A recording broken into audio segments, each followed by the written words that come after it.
communism promised equality through revolution. A cosmic hammer reset Earth's clock. Neanderthals buried dead, cared for sick. They felt. Dinosaurs ruled for 150 million years. Our story began 3 billion years ago. We were just atoms in Earth's primordial soup. Life's ingredients simmered in Earth's first kitchens. First cell divided. A spark in the dark. Tiny organisms filled the sky with breathable air. Cells learned cooperation. Complexity began. Life exploded into countless strange forms. A bold fish left water. Our ancestors took first steps. In the ashes, our mammalian ancestors rose. Grasping hands, forward eyes holds the primate advantage. 6 million years ago, our path split from chimps. Lucy walked upright, changing everything. First technology sourced once, sharp stones, extended our capabilities. Homo erectus became the first global species. Fire cooked food, warmed bodies, lit minds. We began to create symbols. We survived the ice, adapted to extremes. The greatest revolution. We domesticated plants.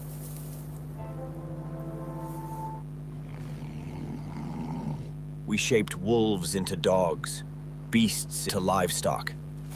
Permanent homes, stored grain, playing to stability. Containers changed storage, cooking, trade. Rocks became tools, then weapons, then art. Cities emerged, thousands living together.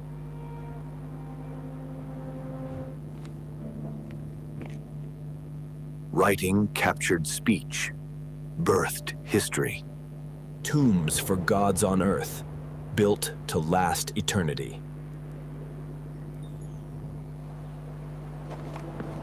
Ancient planners valued cleanliness, order. China's civilization begins with questions to ancestors.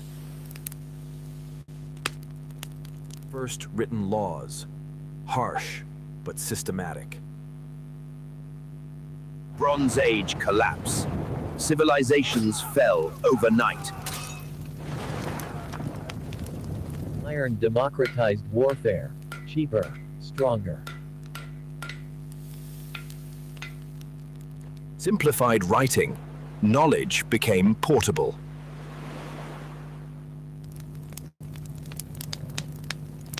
One God.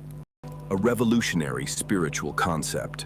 First true empire and administration. First multicultural empire respected local customs. They asked not just how, but why.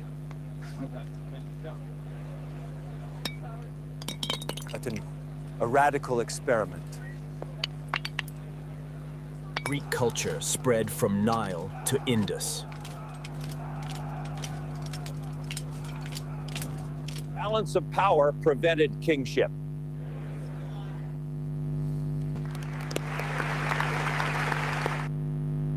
They built to last, glass, infrastructure as control.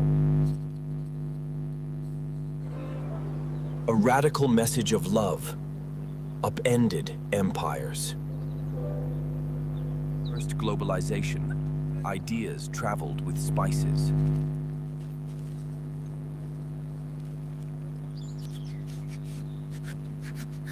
The concept of nothing changed mathematics forever. Time measured with astonishing accuracy. They saved classical knowledge through dark ages. Science, math, medicine advanced in Islamic world. Europeans reached America 500 years before Columbus.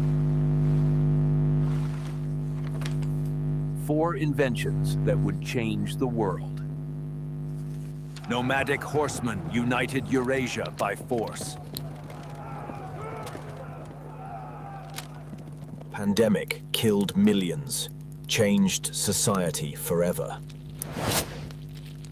Rebirth of classical ideals, humanism flourished.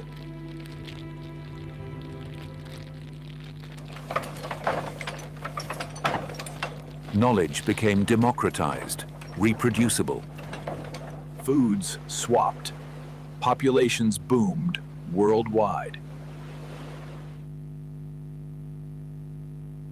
Observation and experiment replaced tradition. Reason, rights, liberty, progressive, modern world's foundation.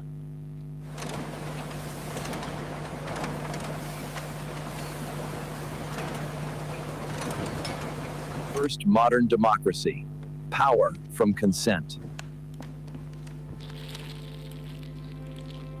Liberty, equality, fraternity, or death. Revolution's ideas spread by conquest. Moral awakening, human bondage challenged. We understood our place in nature's web.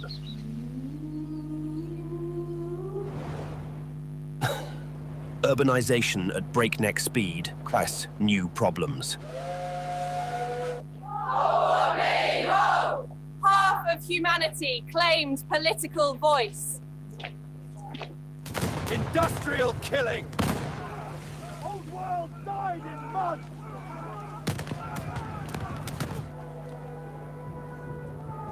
Capitalism failed. Millions suffered globally. Unimaginable scale of destruction, genocide.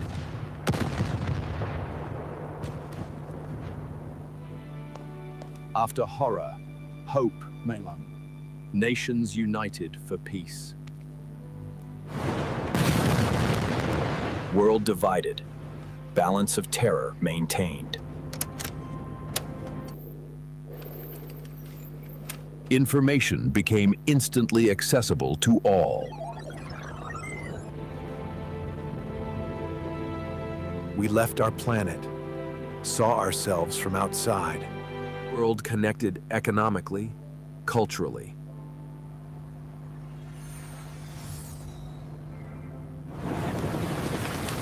Our progress threatened the planet itself.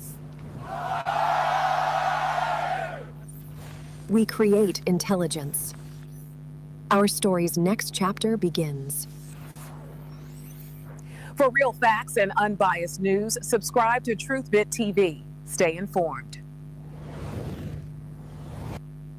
Deep within the silent graveyard of forgotten steel lies a legend waiting to be reborn. Years of neglect have claimed its beauty, but not its soul. For some, this isn't just scrap. It's a canvas of possibilities. First challenge, bringing this sleeping giant back to life. Carefully, meticulously, we prepare for its journey home. With a mighty lift, it finally breaks free from its rusty prison, leaving its past behind, heading towards a new future. Welcome to the heart of creation, where dreams take shape. Every dent, every scratch, tells a story of its forgotten life. The heart of the beast, dormant for decades, now awaits its awakening. Piece by piece, we begin to uncover its hidden potential. Every layer removed brings us closer to its true essence. The battle against time begins. Rust, meet your end. Every grain of sand, erasing decades of decay. Sometimes, to heal, you must first cut away the old. New life, new strength. Forging its future, piece by piece. Engine's secrets laid bare, ready for its ultimate revival. No component is too small to escape our relentless pursuit of perfection. Precision engineering, pushing the boundaries of performance.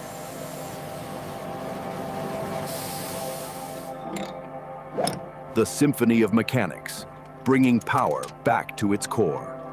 Every imperfection meticulously erased, creating a flawless canvas. The relentless pursuit of perfection, one stroke at a time. Into the chamber of transformation, where its true colors will emerge. A breathtaking rebirth. Watch as its identity is brilliantly restored. A touch of luxury, bringing comfort and elegance back to its soul. Every dial, every button, perfectly placed. Its brain now fully alive. Heart finds its home. A moment of precision and immense trust. The final touch. A mirror-like finish, reflecting sheer perfection.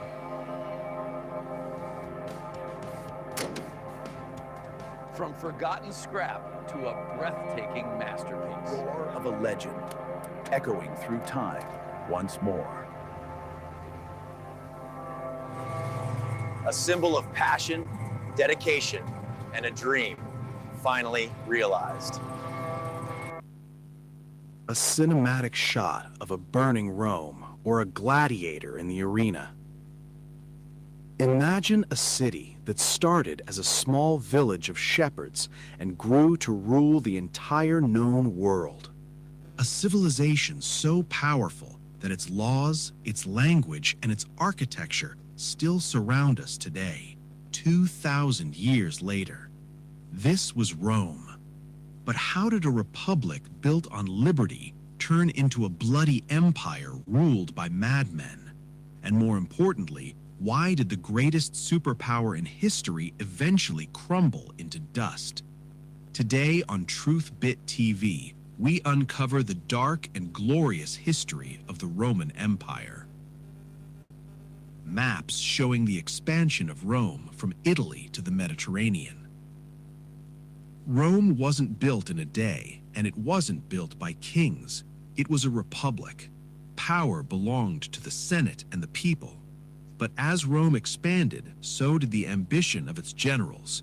Enter Julius Caesar, a man so charismatic and so dangerous that he crossed the Rubicon River, defied the law, and declared himself dictator for life. His assassination on the floor of the Senate didn't save the Republic, it gave birth to an empire. Busts of Augustus, Nero, and Trajan. Under Augustus, Rome entered the Pax Romana, 2 centuries of relative peace. Rome became a marvel of engineering. They built roads that could circle the earth twice and aqueducts that brought millions of gallons of water to the city. But power is a poison. For every great leader like Marcus Aurelius, there was a Nero who allegedly played music while Rome burned, or a Caligula who tried to make his horse a high-ranking official.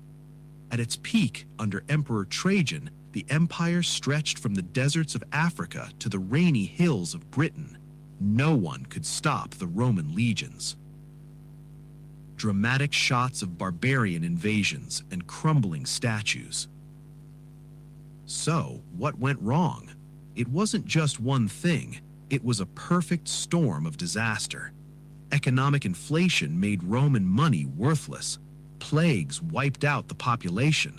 The empire became so massive it had to be split in two. And then came the barbarians, the Goths, the Vandals, and the terrifying Attila the Hun. In 476 AD, the city that had stood unconquered for 8 centuries finally fell. The light of Rome went out, plunging Europe into the Dark Ages. Modern cities showing Roman-style buildings, law books. Rome fell, but it never truly died. Every time you look at a stadium, a bridge, or a courtroom, you are looking at the ghost of Rome. It teaches us a vital lesson. No empire, no matter how grand, is permanent. Growth without stability leads to ruin. TruthBit TV asks you today, are we repeating the same mistakes as the Romans? Let us know in the comments below. Don't forget to like and subscribe for more deep dives into the truths of our world.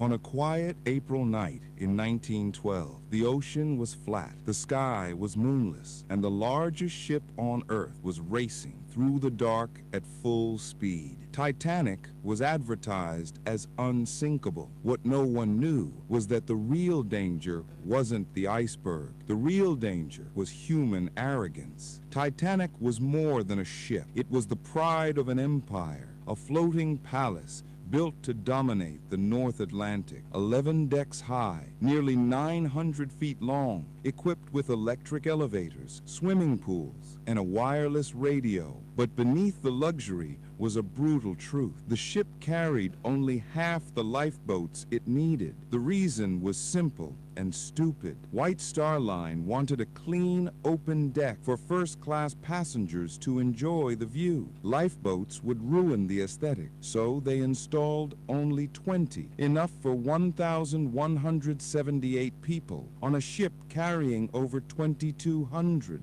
On April 10th, 1912, Titanic left Southampton. Crowds cheered, cameras rolled, but even on day one, there were warnings. Coal bunker fires burned inside the hull. Yes, fires. The crew tried to hide them. They shoveled coal to control the flames. They reduced pressure on the steel plates, but the structure was already weakened. 4 days later, the ocean near Newfoundland was filled with ice. Multiple ships radioed warnings. SS Californian, Masaba, Baltic, all sent messages saying the same thing. Heavy ice ahead. Titanic received them. Titanic ignored them. Captain Smith continued full speed. Why? Because White Star Line wanted a record, arrive in New York faster, impress the world. The risk did not matter. At 11:40 p.m., the lookouts spotted it, a massive iceberg dead ahead. They rang the bell, they shouted the warning, but without binoculars, they saw it too late. Titanic turned, but not enough. The iceberg scraped along the hull,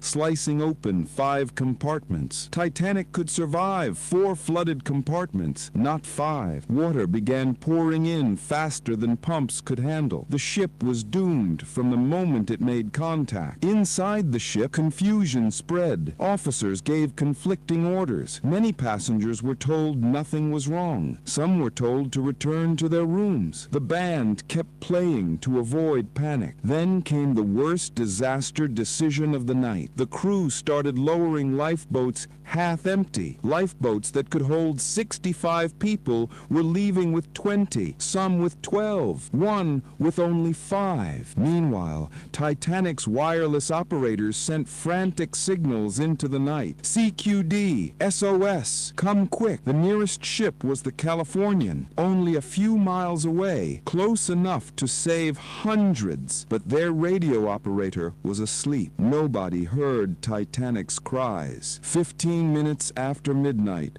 the bow dipped. People felt the tilt. Dishes slid. Water rushed through the grand staircase. Panic finally exploded. Families were separated. Crew lost control. The cold was beyond imagination.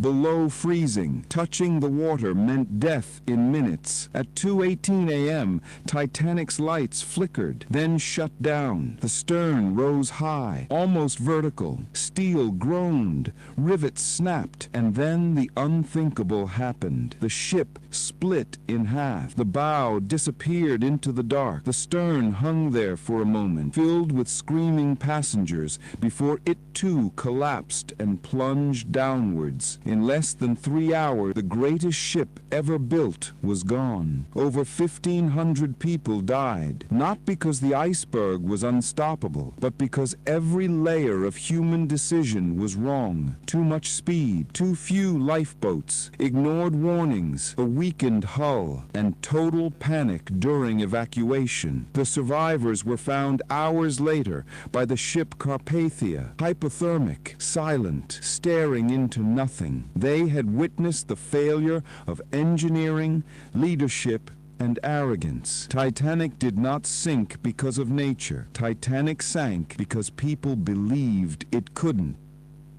In the long and violent course of the Iraq War, few moments shifted the direction of the conflict more sharply than the Blackwater-Fallujah ambush of 2004. It was a point where the limits of American control became undeniable, where the insurgency showed its real strength, and where the dangers of outsourcing war were exposed in the harshest way possible. After 9th November, the United States launched the War on Terror and invaded Iraq with the promise of securing the country and dismantling hostile groups. But the deeper American forces pushed into Iraqi cities, the stronger the resistance became. By 2004, the occupation was under constant attack, and no city represented defiance more than Fallujah, a place where American authority ended the moment a convoy crossed the city limits. In this chaos, private military contractors stepped in, and none were more controversial than Blackwater. They operated with more freedom than soldiers, but without the structure, protection, or accountability of a real military command. They were expected to take on the same threats with fewer tools, less intelligence, and far less support. On 31st March 2004, 4 Blackwater contractors were assigned to escort a supply convoy into Fallujah. All 4 had strong military backgrounds. Scott Helvenston was a former Navy SEAL. Jerry Zovko was an Army Ranger known for his discipline. Wesley Batalona, another Ranger, was calm under pressure. Michael T., a Special Forces veteran, had worked missions across multiple war zones. These men were highly trained, but training means nothing when the mission itself is set up to fail. They were sent into one of the most dangerous cities in Iraq in unarmored SUVs, without full body armor, without accurate intel, and without being told how serious the threat actually was. Their mission was described as a simple escort for a food delivery. In reality, the route cut straight through areas controlled by insurgent cells preparing for an attack. As the convoy entered the city, the streets narrowed, the buildings closed in, and the last sense of safety disappeared. Then the ambush exploded. Gunfire erupted from alleys, rooftops, windows, and intersections. The rear vehicle was hit first. Bullets tore through the thin metal and glass. Helvenston and Teague were killed almost instantly. In the lead vehicle, Zovko and Batalona tried to escape, but the road ahead was blocked. Batalona swung the vehicle to turn back, but 2 rounds slammed through the seat and into his back. He collapsed onto Zovko, who had already been shot. Within seconds, all 4 men were dead. The attackers closed in fast. Crowds poured into the streets. The bodies were pulled from the vehicles, beaten, burned,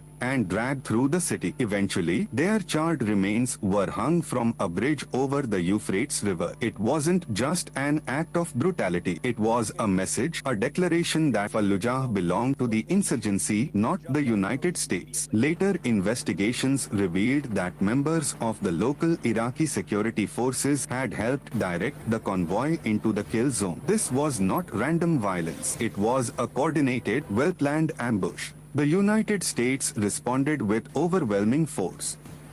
Days later, the First Battle of Fallujah began. More than 10,000 American troops pushed into the city. Streets turned into battlegrounds. Artillery collapsed buildings. Airstrikes pounded entrenched positions. Hundreds of insurgents were killed, and American casualties climbed as the fighting spread block by block. But beneath the smoke and destruction, deeper questions could no longer be ignored. Why were these men sent into Fallujah without armored vehicles?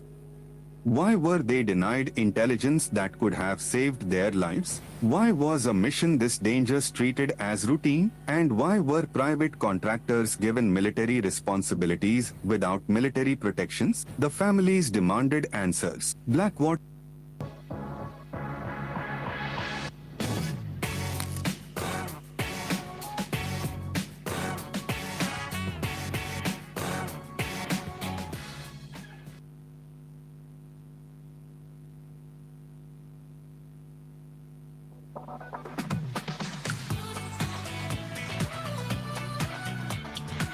The United States of America is famous for its collection of 50 states, and it's not often questioned how or when these territories became part of the country. We know there were the original 13 colonies, but after that, many people tend to jump ahead to when 13 became 50. In doing so, we miss some fascinating events in the history of the United States and Russia.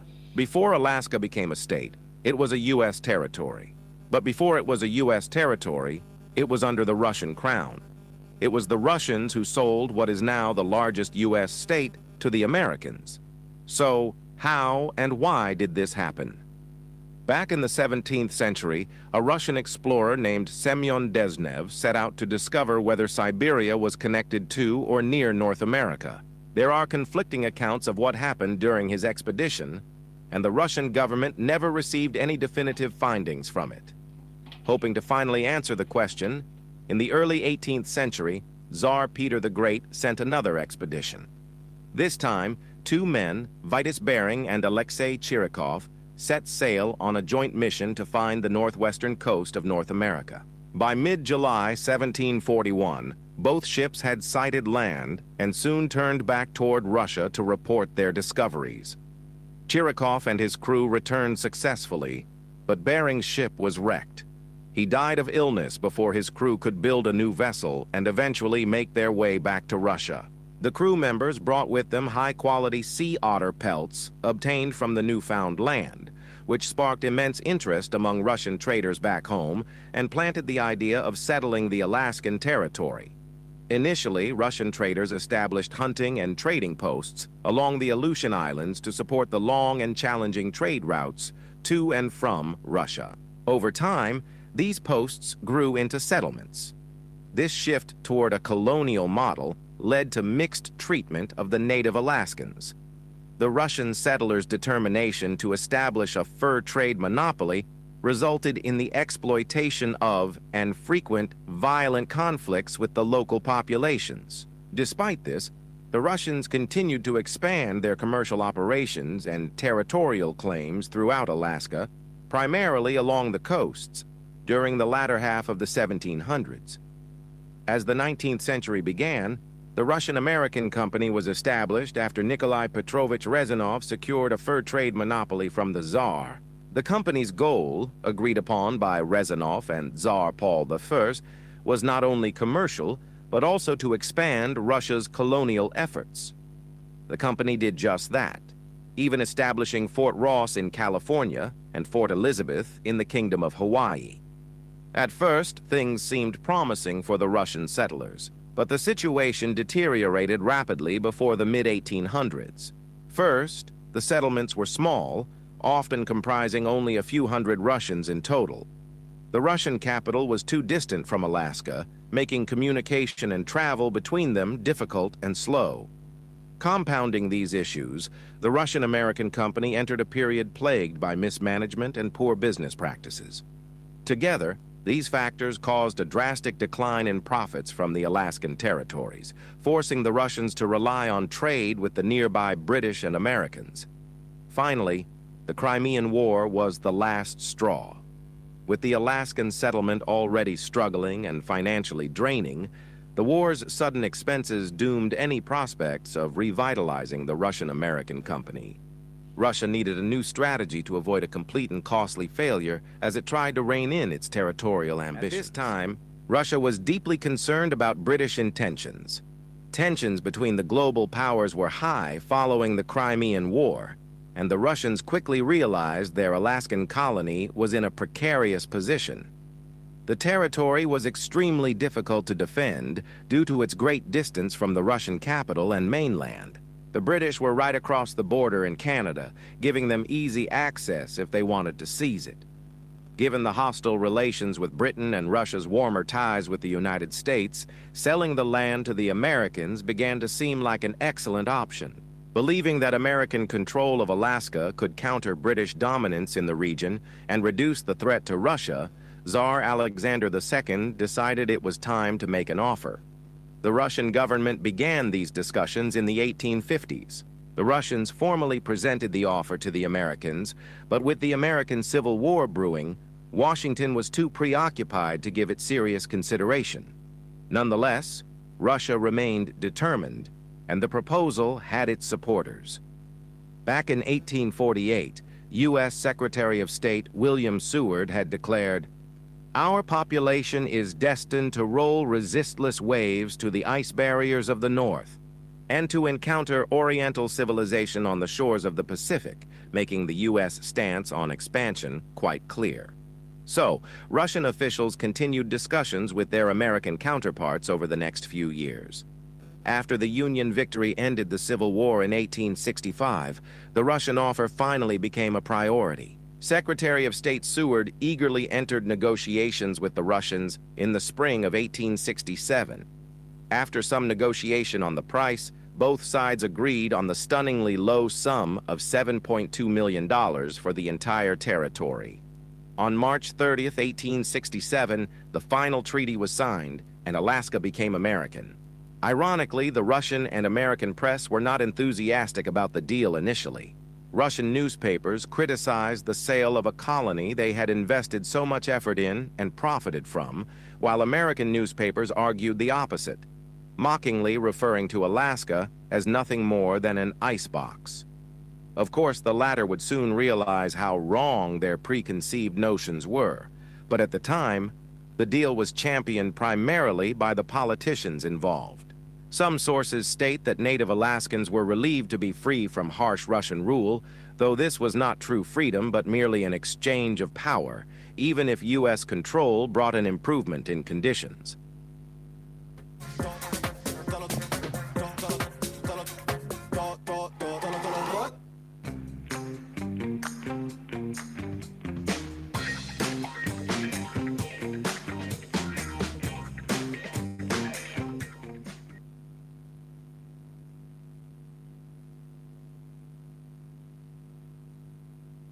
After the sale, the Klondike gold rush at the end of the 19th century triggered a wave of gold miners flocking to the new Alaskan territory.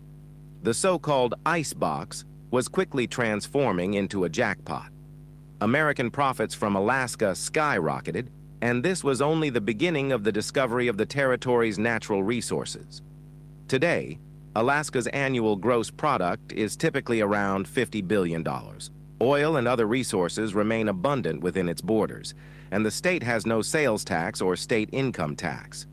Furthermore, its strategic location is a significant bonus for military defense, placing the U.S. in a much safer position than if Alaska had remained Russian territory. So, with so many benefits for the Americans and relatively little gain for the Russians in comparison, why did Russia sell Alaska to the United States? The simplest answer is money. Maintaining an overseas territory so far from the capital and so close to rivals was both risky and expensive. While it was initially profitable, poor management and the persistent challenges of travel and communication between Russia and Alaska led to the economic collapse of the Russian-American company. The added financial strain of the Crimean War made it impossible to continue expanding or even retaining the colony. It was time for Russia to leave, to avoid a potential military disaster if the British attacked, and to salvage its finances while it still could.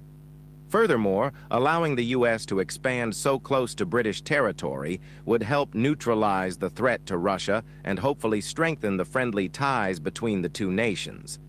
Given all these factors and the eventual enthusiasm from American officials, it's clear why Russia was not just willing but eager to sell, and why they specifically chose America as the buyer. While it may seem in hindsight like a poor decision or even a shady deal by the Americans, it's evident that Russia had several valid reasons for the sale.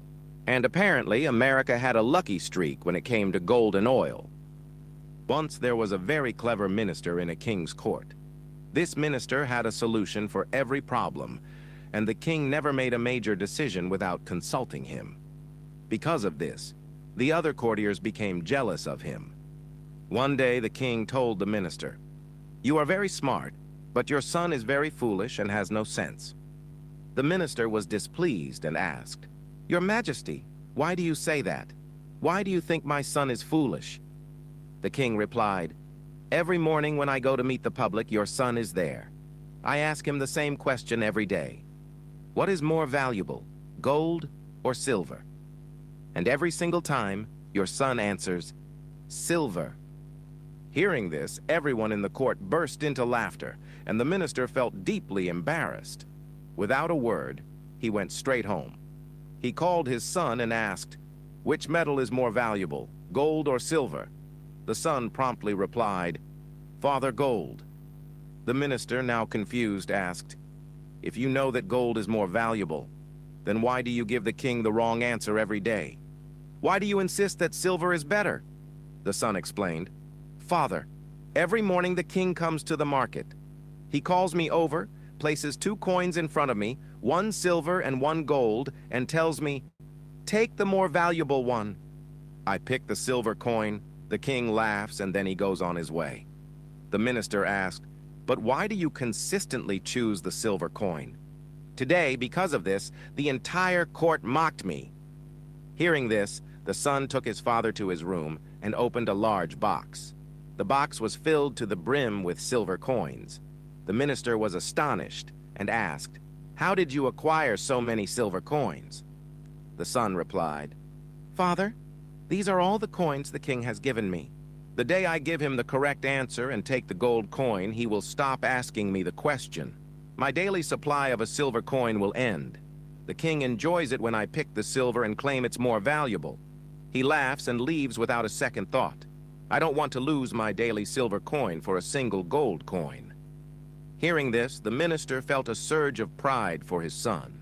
He finally understood that while people called his son foolish, his son's wisdom was something only a truly wise person could appreciate. From that day on, whenever anyone called his son a fool, the minister would simply smile and walk away. You may have noticed that some people make a big show of doing very little, while others accomplish great things quietly and without any fanfare. If you know in your heart that what you are doing is right, then it does not matter if people call you foolish or crazy. The world often labels what it doesn't understand as madness. Be patient, be grateful, and keep moving forward in life. Windows to America's Lost Time, a journey through rare historical photos, with Truthbit TV appearing on screen. Host introduction. Welcome to Truthbit TV, everyone. In today's video, we're embarking on an extraordinary journey backwards through the stream of time. We will be looking at these rare and historical photos that bring to life America's forgotten past when the nation was molding into a new shape. These are not merely pictures, but moments frozen in time that connect us to our history. Number, Acre Square, where the sound of horse-drawn carriages echoed through the streets. But this scene was not destined to last long. Just 4 years later, in April 1904, after the New York Times moved its headquarters here, this place acquired a new name, Times Square. What is today a global center of entertainment and brands began its life as a small square. Number 2.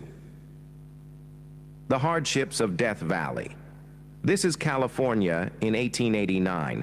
A caravan of wagons loaded with borax, pulled by a team of 20 mules, is taking on water in Death Valley before the grueling 165-mile journey to the Mojave Railroad Station.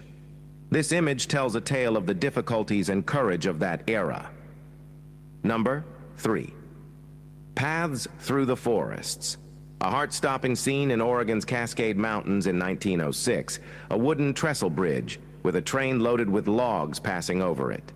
These pioneers are busy with their daily work, unaware that this moment would become part of history. Number 4. The era of school wagons. Lexington, Kentucky in 1900. It was the time before school buses. This school wagon, filled with children, is heading towards its local school. This simple vehicle was the means of education access for thousands of American children. Number 5. The destruction of San Francisco.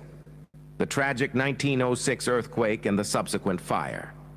Residents of San Francisco stand with their salvaged belongings, watching their homes turn to dust and ash. This was one of the worst natural disasters in American history that devastated large parts of the city. Number 6. Alaska's Gold Rush. Sheep Camp, Alaska in 1899. This is Courtney's store and post office, operating from a canvas tent. This place was a key stopover for prospectors heading to the Canadian gold fields during the Klondike Gold Rush. Number 7. Nebraska farmers. Nebraska in 1885.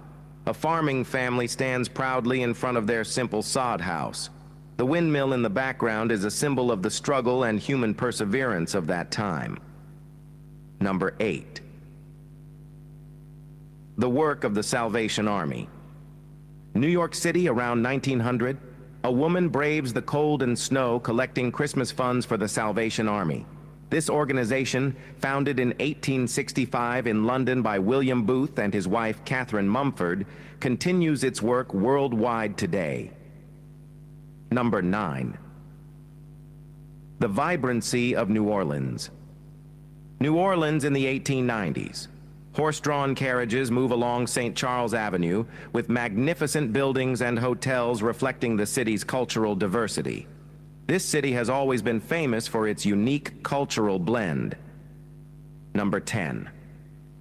The rise of Miss America. The year is 1924. Just 18-year-old Ruth Malcolmson won the title of Miss Philadelphia, and in the same year reached the pinnacle by becoming Miss America in Atlantic City. This picture tells the story of that ascent. Number 11. Texas Rangers. In 1887, Texas Rangers line up in front of a grocery store in Catala, Texas. This law enforcement agency became a symbol of the Old West, with its exploits narrated in books and magazines. Number 12. Young coal miners. Young coal miners in Nanticoke, Pennsylvania in 1911.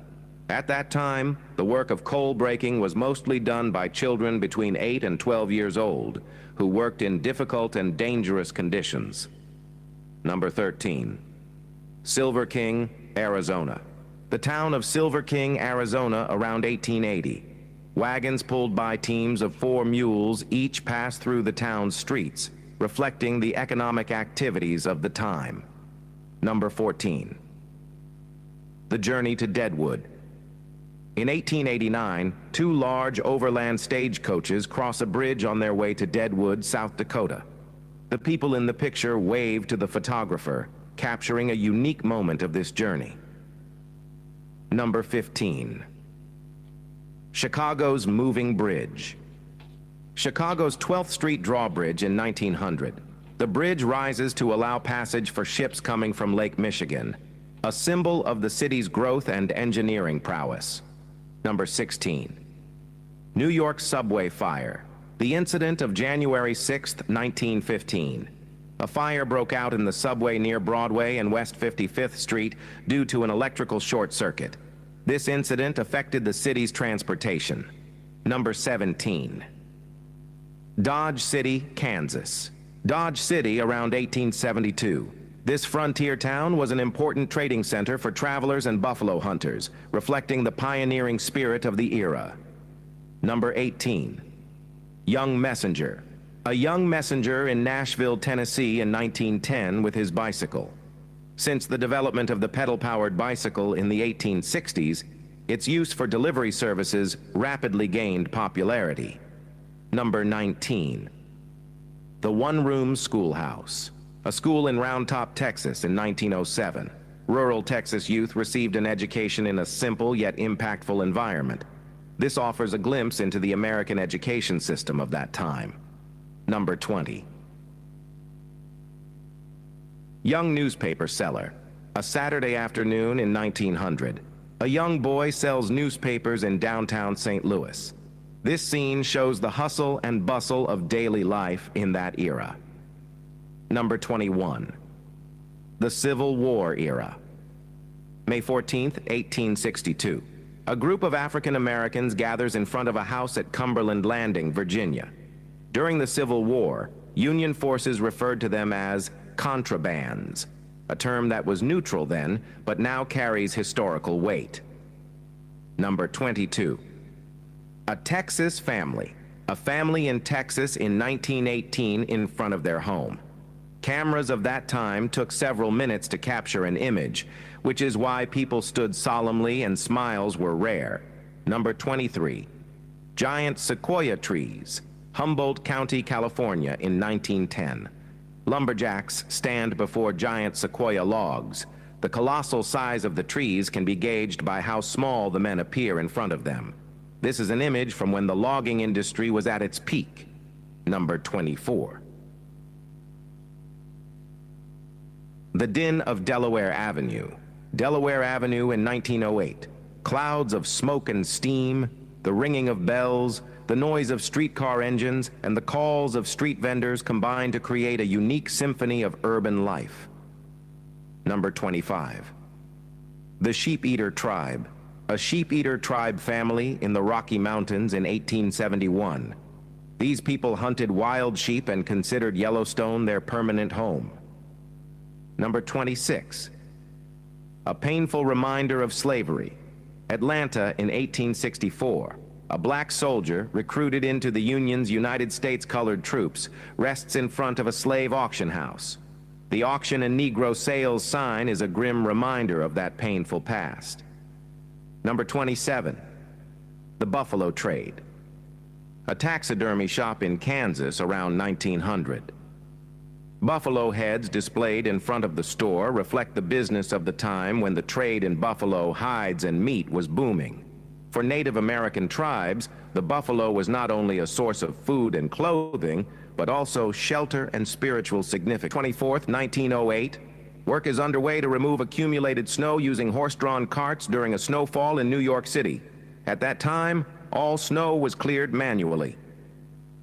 Number 29. An itinerant family. A family in their covered wagon in Kansas in 1908. The boy appears to be holding a rifle. At that time, boys and girls learned to hunt and protect family members from an early age. Number 30. Cotton mill conditions. Young women working in a cotton mill in Kosciuszko, Mississippi in 1913. This photo reveals the painful working hours and poor conditions prevalent during the peak of the textile industry. Number 31. A coal miner's widow. West Virginia in 1910. A coal miner's widow and her children shortly after his funeral. This picture sheds light on the dangers of the profession and the social conditions of the time. Number 32. The Search for Gold. The Black Hills of South Dakota in 1889. 3 men and their loyal dog search for gold particles in the icy water of a stream. Hope shines in their eyes, fueled by stories of gold treasures worth $350,000 extracted from these very hills between 1876 and 1878. Number 33. The Cotton Harvest. Smith Plantation, Port Royal Island, South Carolina in 1862. The calloused hands of African Americans skillfully separate cotton fibers, preparing them for the gin. Number 34. The growth of Coca-Cola. Knoxville, Tennessee in 1909. The Coca-Cola story hits the streets.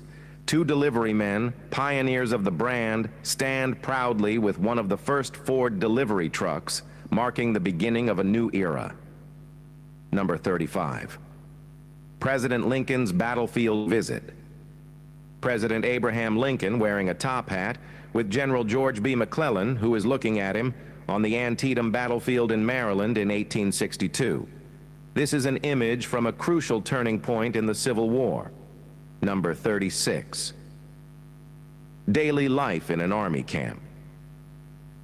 Daily routines at the camp of the 31st Pennsylvania Infantry near Fort Slocum, Washington, D.C. in 1861. This offers a glimpse into military life during the Civil War. Number 37. Migration westward. North Loop, Nebraska in 1886. A determined pioneer family moves forward with their covered wagon through the plains, heading towards an uncertain future. This was the era of the Great Westward Migration. Number 38. A snowy day. Worcester, Massachusetts in the winter of 1904. Raymond Schuyler and his 4 children on a snowy day. This scene presents a tranquil glimpse of family life from that time. Number 39. New York's blizzard. The February 1920 blizzard paralyzed New York City. On West Street, markets filled with carts and wagons tried to keep business as usual. This reflects the resilience of the time. Number 40. Florida beaches. Palm Beach, Florida in 1905. Elegantly dressed bathers enjoy a day of leisure in the Florida sun. This reflects the recreation of the upper class at that time. Number 41. A busy Boston street. Washington Street in Boston in 1906. Streetcars, horse-drawn carriages, and pedestrians paint a picture of the city's bustling life. This area was famous for its elegant stores at the time. Number 42. The Hatfield family. A photo of the Hatfield family from West Virginia around 1897. This family was famous for its legendary feud with the McCoy